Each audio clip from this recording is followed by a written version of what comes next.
السيشن ديت هي بتحطك على بدايه الطريق، ايه المفروض اللي تحدده في حياتك اللي انا امشي فيه، التراك المفروض ان انا امشي فيه. والايفنت بيكون مهم جدا لانه بيكون جايب لك الخبرات من كل مجال، وبيقدر يعرفك بشكل اوفر فيو كده الحاجه دي تقدر تدخل فيها ولا لا، لو تبدا فيها تبدا ازاي، والطريق نهايته ايه. طيب اختار قراري بناء على ايه؟ بناء على ان شاء الله اللي هنقوله في السيشن ده. عايزين نتعلم هاو تو ليرن. فلازم ان انا اتعلم في الاول ان انا اخطط ازاي اصلا اتعلم. من المحاضرات اللي ان شاء الله هتبقى تيرنينج بوينت في حياتكم زي ما كانت في حياتي، المحاضره دي ان شاء الله هنتكلم فيها عن بعض المحتوى اللي انا عايز اصلا عشان اتعلم عايز اوصل للمجموع ده، صح؟ قبل ما نوصل لحاجه زي دي نفترض ان انت حددت هدفك وماشي على الطريق اللي انت حددته فعلا، وانت ماشي يا عبد الرحمن كده قابلك واحد قال لك استنى، الطريق اللي انت ماشي فيه ده هتلاقي فيه كل انواع الحيوانات دي، تلاقي حيوانات اليفه ومش اليفه في الطريق ده، فيا ترى انت هتعمل ايه؟ هتاخد القرار ازاي؟ هل هتكمل في الطريق ده ولا هترجع تاني؟ واحد قابلك وقال لك الطريق اللي انت ماشي فيه ده هتقابل فيه 1 2 3 عقبات وحاجات كتير بدأ يخوفك من الطريق ده على اعتبار ان هو جاي من هناك، فيا ترى قرارك هيكون ساعتها ايه؟ هل هترجع ولا هتكمل؟ اول حاجه ودي هتقابلها كتير في حياتك، ان انت وطبعا دي بنقابلها كتير على السوشيال ميديا الايام دي، ممكن اي حد قاعد كده ممكن يكتب بوست، وممكن حتى بوست طويل او قليل وانت تصدق الكلام اللي بيقوله ده صح. طب قبل ما تعرف الكلام اللي بيقوله ده صح ولا لا، اسال مين الناس دي، مين ده اللي بيقول لي ده هو مين اصلا. فقبل ما اخد معلومه من اي حد لازم اعرف الشخص ده هو مين، وعلى قدر خبرته اقدر اخد منه النصيحه. ما اخدش نصيحه مش اي حد. ممكن فعلا ان انا اخد التجربه زي ما قال، ان انا اخد التجربه وامشي في الطريق، بس ممكن فعلا يكون شخص عنده خبره، وفعلا لو انت مشيت في الطريق هتلاقي مطبات وعقبات هتقابلك، والحياه فعلا زي ما نقول شويه قصيره ان انا اجرب كل حاجه بنفسي، فليه ما خدتش بالنصيحه؟ كانت وفرت عليا اصلا حاجات كتير في الطريق. وعلى العكس ممكن لو خدت بنصيحته، لا، ممكن هو اصلا خبرته مش كافيه ان هو يديك النصيحه، فكنت ممكن لو كملت في الطريق هتوصل لحاجه هو عمره ما وصل لها. فعشان كده حاجه مهمه جدا قبل ما اخد من اي حد عموما نصيحه في حياتي اسال مين الناس دي. طيب اولا يعني انا المجموع ده قلت لكم عليه بس انا مش ساحر، يعني ما تخيلش ان انا جايب لك الوصفه السحريه وهنطلع الطاقيه واقول لك خلاص خد الشربه ديت هتشربها هتجيب المجموع ده. الموضوع مفيش حد عموما هيديك محاضره او هيقول لك مثلا تعالى خطط لك او انظم لك وقتك، او حتى انا بشتغل معاهم الناس في تنظيم الوقت وكده، بقول له انا مش جايب لك وصفه سحريه، انا حتى جايب لك المفروض اطار عام، وبناء على الاطار العام ده تقدر انت تحط حسب اولوياتك، لان مفيش اتنين على وجه الارض نفس الشخصيه. فانا بالظبط بدي لك اطار عام، وتقدر ان انت في خلال الاطار العام ده تفرغ اولوياتك واهدافك وتقدر تبدا فيها على طول. ودي اللي انا قلت عليها من شويه، ان انت الحياه قصيره جدا ان احنا هنجرب كل حاجه بنفسنا. عمر قال هاخد التجربه، بس ممكن يا عمر ان انا لو خدت التجربه ان انا فعلا الكلام اللي هم بيقولوه يكون صح، فانا اكون فعلا ضيعت وقت من حياتي ان انا جربت ده، في حين انا كنت ممكن استفيد منه في حاجه تانية. فالحياه فعلا قصيره ان احنا نجرب كل حاجه بنفسنا. فلو في حد خبرات، بس زي ما قلنا في الاول لازم تسال مين الناس دي، فانا ممكن استفيد بخبراتهم. العوامل الاساسيه نجاحك في التعلم عشان ان انا اوصل هاو تو ليرن، ايه العامل اللي ممكن تعتبره عامل اساسي؟ عامل واحد، عامل اساسي. الكلمه دي من الكلمات الملهمه جدا، وكانت مشهوره لواحد اسمه مارتن لوثر كينج. فين مارتن لوثر كينج اللي هو محرر العبيد اصلا في امريكا؟ مارتن لوثر كينج كان دايما في خطاباته، لو جبتوا خطاباته على النت كان دايما بيقول كلمه، بيقول I have a dream. I have a dream. طبعا في فتره كان مستحيل اللي هو بيتكلم فيه ده يحصل اصلا، اللي هو كانت طبعا المساواه بين البيض والسود في امريكا، وهو بيطلع ويتكلم في خطاباته I have a dream. فطول ما انت عندك حلم ومؤمن بالحلم بتاعك ده فتقدر توصل للطريق او تقدر توصل للحاجه اللي انت عايزها.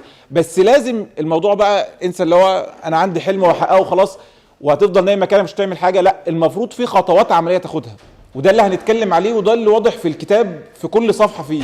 انت المفروض تحط خطوات عمليه وتمشي عليها وتعرف انت حققت قد ايه وباقي لك قد ايه، لان زي ما ستيفن كوفي قال في كتاب العادات السبع الناس الاكثر فعاليه، كل هدف ليس له معيار للكشف عما انجز منه وما بقي ليس بهدف. كل هدف ملوش معيار اقدر اكشف انا حققت قد ايه وفاضل لي قد ايه، ده مش هدف. يعني دايما كنت بقابلها النقطه ديت، يعني حتى في التمرين انا برضو يعني بلعب كوره، بلعب في نادي، فدايما المدرب مثلا يجي يقول لك انت مستواك النهارده 50%، قالوا تمام، يجي بعدها انت مستواك النهارده 90%. طب بناء على ايه؟ مفيش معيار بيقول. طب انا عايز اعرف التغيير اللي انا عملته او التقصير اللي انا عملته عشان ما اعملوش، مفيش معيار. فنفس الحكايه في حياتك، ممكن حد يجي يقول لك انت النهارده مستواك 30%، مستواك بقى 40%. انا عايز احط معيار في حياتي. لسه كانت في سيشن من شويه ممكن ناس حاضره فيها داتا اناليسيس. المفروض اتعلم ان انا اعمل داتا اناليسيس لحياتي اصلا، اعرف ان انا هدفي، ابدا ان انا احط معايير معين، وبناء على المعيار ده اعرف ان انا وصلت لقد ايه وباقي لي قد ايه. بعمل داتا اناليسيس في حياتي. ولو انت قدرت تدير حياتك، رقم واحد هتقدر تشتغل في شركه وتدير الشركه دي. انما لو انت اصلا ما بتعرفش تدير حياتك، هتروح تدير حياه ناس تانية او شركات تانية ازاي؟ فاول حاجه الحاجه الاساسيه ان انت عندك هدف. والهدف طبعا زي ما نقول اتعجن الكلام فيه، في طبعا الهدف سمارت والمفروض يبقى بالشكل ده. هنحقق كل ده طبعا عشان ما نعيدش الكلام، كلكم عارفين الهدف ومواصفات الهدف، ان يكون سبيسيفيك وميجرابل واتينابل وريليفنت وتايم محدد بوقت. هل الهدف اللي انا بحققه في حياتي او بحطه في حياتي، هل الهدف في التعليم بس؟ انا عايز اتعلم هاو تو ليرن. يعني دلوقتي لا قدر الله لو انت مثلا عايز تذاكر وتعبت شويه في صحتك، مثلا جالك تعب، بطنك وجعتك حتى شويه، هل هتعرف تذاكر؟ فاحنا بطبيعتنا انت حياتك كلها هي كلها مؤثره في بعضها. لو انت مثلا زعلان في البيت، حد مزعلك في البيت، صاحبك مزعلك، زعلان انت شغال شغل حتى بارت تايم وزعلان، في مشكله عندك في الشغل، هل هتعرف تذاكر اصلا؟ فعشان كده احنا بنقول حياتنا شموليه، واحنا بطبيعتنا كائنات شموليه زي ما نعرفها كمان شويه. فمفيش جانب في حياتك ما بيأثرش في جانب تاني. عشان كده الهدف مش في التعليم بس. ولما قلت لكم انا المجموع الحمد لله ربنا كرمني بيه وجبته ده، ما كانش الموضوع في التعليم بس. يعني انا افتكر انا كنت محافظ على التمرين عادي في النادي، بروح النادي وعندي تمرين مفيش مشكله. وعلى فكره الثانويه العامه كانت سنتنا سنتين، كنا احنا اخر ناس واخدينها سنتين، فكان اللود بيبقى اكبر. فانت بتروح التمرين، بتروح النادي ومواظب على تمرينك ومواظب على مذاكرتك وحاطط السكيدول بتاعك وماشي عليه مفيش اي مشكله. لما جبت المجموع وخلصت الثانويه العامه، فانت رحت النادي، رحت التمرين، فرحت انت كنت في الثانويه العامه فجبت مجموع كام؟ قلت لهم 99.9. ما تهزرش، بس جبت كام يعني؟ والله جبت 99.9. لا ما بنقولش الدرجه النهائيه من كام، احنا بنقول المجموع كام.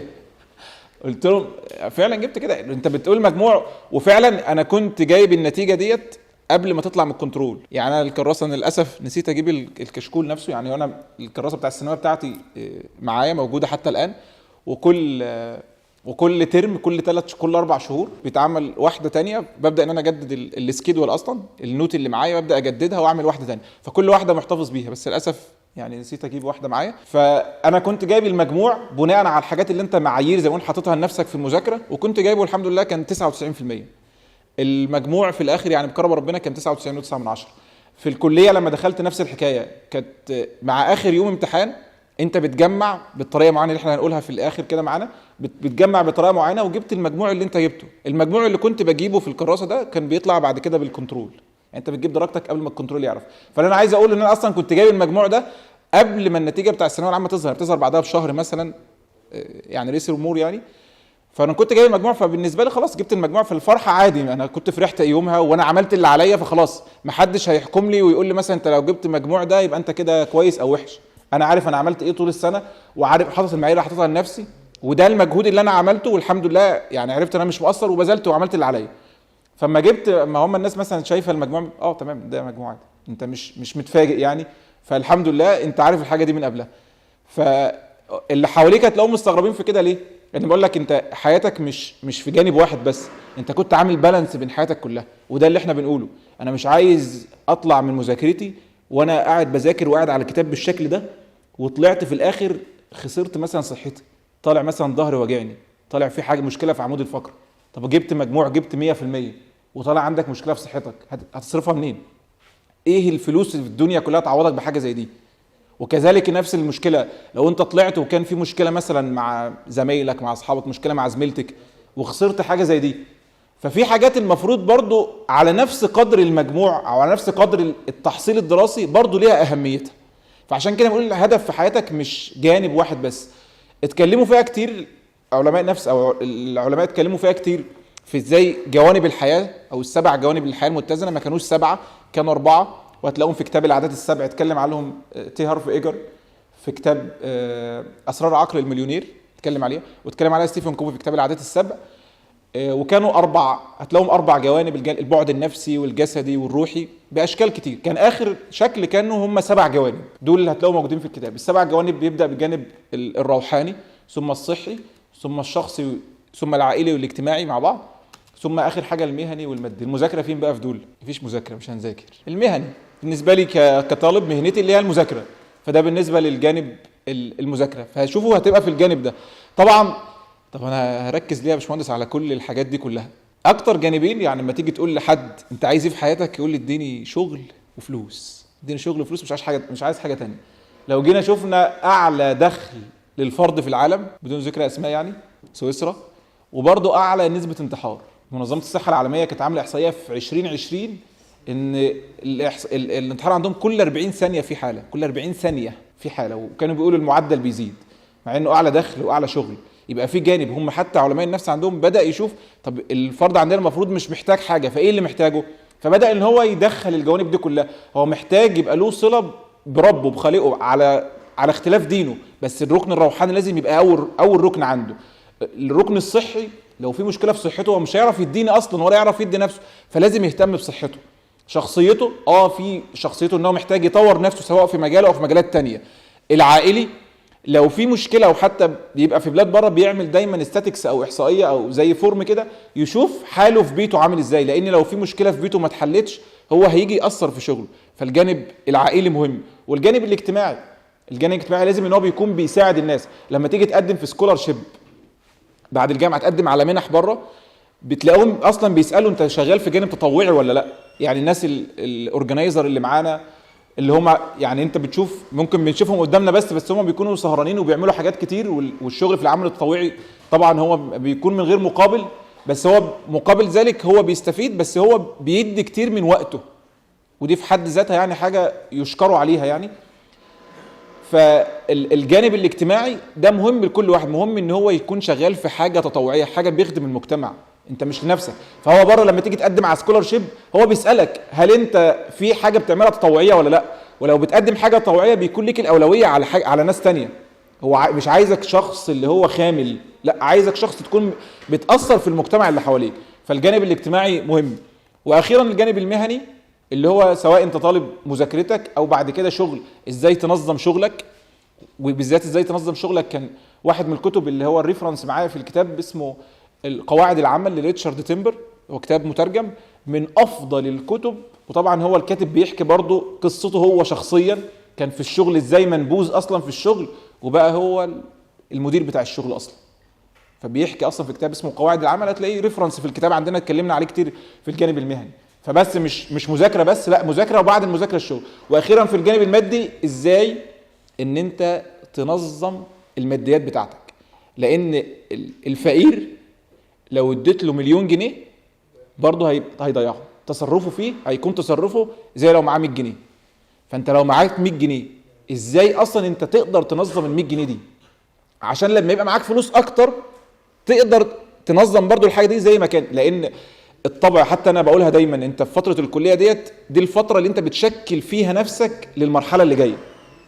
فانت زي عجينه معاك، فانت الطباع اللي انت هتشكل نفسك عليها دلوقتي سواء في اي جانب من الجوانب دي هتستمر معاك بعد كده بشكل كبير، هيبقى التغيير صعب شويه.